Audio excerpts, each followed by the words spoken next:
হাসিনার পতন হয়ে দেশ স্বাধীন হলেও তার কৃত আত্মা এবং দোসররা এখনও দেশের প্রত্যেক জায়গায় বিদ্যমান। এরা দলের নাম ভাঙিয়ে মামলা বাণিজ্য, দোকানপাট, জমি দখল ও খুব গোপনে চাঁদাবাজি চালিয়ে যাচ্ছে। যেমন আমরা নড়াইল পৌরসভা 5 নং ওয়ার্ডের বহাকালী গ্রামের স্থায়ী বাসিন্দা।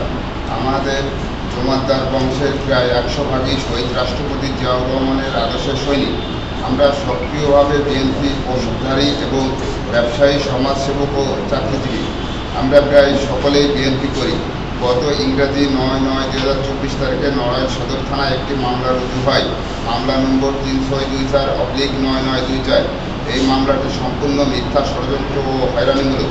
এই মামলার আসামিদের মধ্যে প্রায় সকলেই বিএনপি করে এবং বিগত আওয়ামী লীগ সরকার আমলে ষড়যন্ত্রের শিকার। উক্ত মামলাটি যে সকল কুশীলবের ইন্ধনে থানায় মামলায় রুজু হয়েছে, সে সকল কুশীলবের ব্যক্তিগত ও রাজনৈতিক চরিত্র সম্পর্কে কিছু তথ্য উপস্থাপন করছি। মূলত বহাকালী গ্রামের নিবাসী ফরিদ বিশ্বাস ও 3 সন্তানের জনক এবং মেয়াদ উত্তীর্ণ জেলা ছাত্রদলের সভাপতি। এবং ফরিদ বিশ্বাসের বিশ্বাস গোষ্ঠী 99% আওয়ামী লীগ করে এবং আরও তার সাথে জড়িত আছে বর্তমান জেলা বিএনপির সাংগঠনিক সম্পাদক, খুব গোপনে ও ঠান্ডা মাথার চাঁদাবাজ শাহরিয়ার রিজভী জজ ও সাবেক জেলা জাতীয় পার্টির সাংগঠনিক সম্পাদক, দীর্ঘদিন জাসদ ছাত্রলীগ রাজনীতির সাথে সম্পৃক্ত ও বর্তমান জেলা বিএনপির সিনিয়র সহসভাপতি জুলফিকার আলী মণ্ডল। এই জুলফিকার আলী মণ্ডল বিগত বিএনপি সরকার আমলে বিএনপির নাম ভাঙিয়ে আওয়ামী লীগ জেলা বাস মালিক সমিতির দীর্ঘদিন সাধারণ সম্পাদক ছিলেন।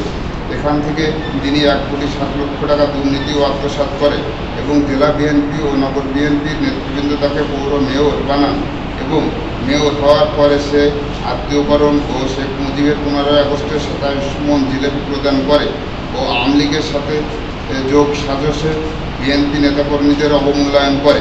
গত 5 এপ্রিল 2024 তারিখে জেলা বিএনপির ইফতার পার্টিতে জেলা বিএনপির সাধারণ সম্পাদক মোহাম্মদ মঞ্জুর ইসলাম ও সিনিয়র যুগ্ম সাধারণ সম্পাদক মোহাম্মদ আলী হাসান সহ জেলার শত শত গুরুত্বপূর্ণ নেতৃবৃন্দের সামনে মাইকে ঘোষণা দেন, আমি জুলফিকার আলী মণ্ডল আজ থেকে বিএনপির সকল প্রকার কর্মকাণ্ড ও দল থেকে স্বেচ্ছায় দল ত্যাগ করলাম।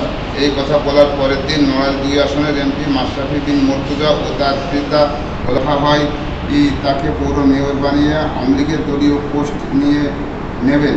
তারই ধারাবাহিকতায় এমপি মাশরাফি নড়াইল সদর উপজেলা পরিষদের চেয়ারম্যান মনোনীত প্রার্থী আওয়ামী লীগের প্রভাবশালী নেতা আজিজুর রহমান ভূঁইয়ার পক্ষে প্রকাশ্য নির্বাচনী কর্মকাণ্ড পরিচালনা করেন। 5 আগস্ট 2004 দেশ স্বাধীন হওয়ার পরে এমপি মাশরাফির বাবা গোলাম মুর্তজা স্বপন জুলফিকার আলী মণ্ডলের বাড়িতে প্রায় 1 সপ্তাহ আত্মগোপন করে থাকেন এবং মাশরাফি বিন মুর্তজা ও গোলাম মুর্তজা স্বপনের সব সমস্যা সমাধান করে দেবেন বলে তাদের নিকট হতে কোটি টাকা হাতিয়ে নেন। মূলত জুলফিকার আলী মণ্ডল বিএনপিতে যোগদান করার আগে 3-4টি দল পাল্টানো লোক এবং তিনি একজন ভয়ঙ্কর সুবিধাবাদী রাজনীতিবিদ।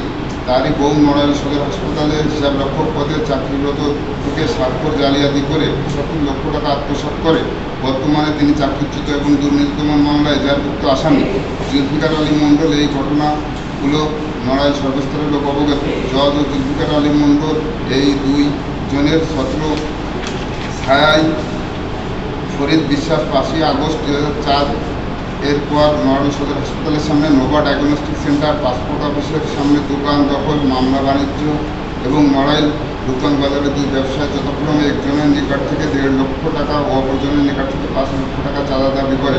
ফরিদ বিশ্বাস জেলা আওয়ামী লীগের সাধারণ সম্পাদকের ছোট ভাই মিলন খানের দামি রেঞ্জ রোভার জিপ ছিনিয়ে নেয়। পরবর্তীতে 6 লক্ষ টাকার বিনিময়ে জিপটি তার নিজ বাড়িতে যে ফেরত দেয় মর্মে ফেসবুকে নিউজ প্রকাশিত হয়।